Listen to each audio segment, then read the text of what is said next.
اے محبوب، اللہ تبارک و تعالی نے آپ کو جیسا کہ آپ نے چاہا ویسے بنایا، کأنک قد خلقت کما تشاء، جیسا آپ نے چاہا ویسے بنایا۔ اب میں تھوڑی اس کی تفصیل بیان کرتا ہوں۔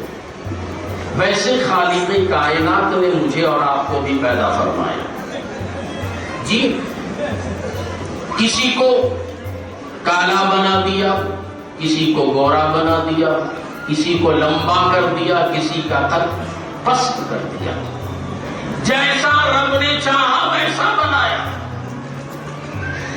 اللہ تعالیٰ قرآن مجید فرقان حمید میں ارشاد فرماتا ہے،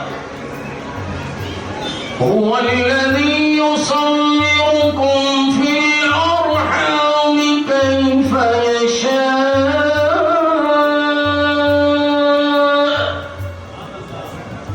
وہی ہے رب جس نے تمہیں تمہارے ماؤں کے پیٹ میں تمہاری تصویر بنائی جیسا کہ وہ اللہ نے چاہا۔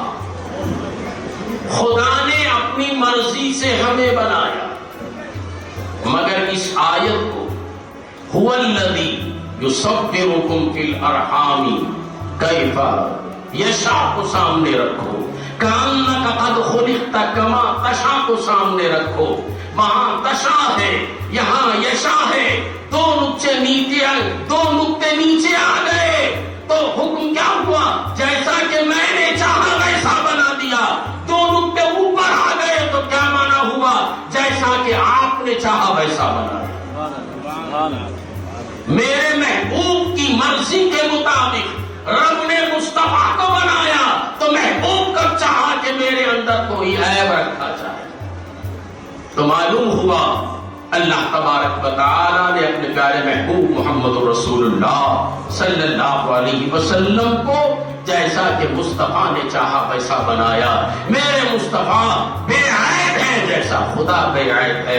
اسی کی ترجمانی امام اہل سنت مجدد دین و ملت فاضل بریلوی رحمۃ اللہ علیہ فرماتے ہیں، جو میرے پیارے حبیب صلی اللہ علیہ وسلم کی عظمت و شان اور کمال اور آپ کے جمال کا تذکرہ آپ نے فرمایا، خلقت مبرأ من کل عیب کأنک قد خلقت کما تشاء، اسی کی ترجمانی امام اہل سنت فرماتے ہیں۔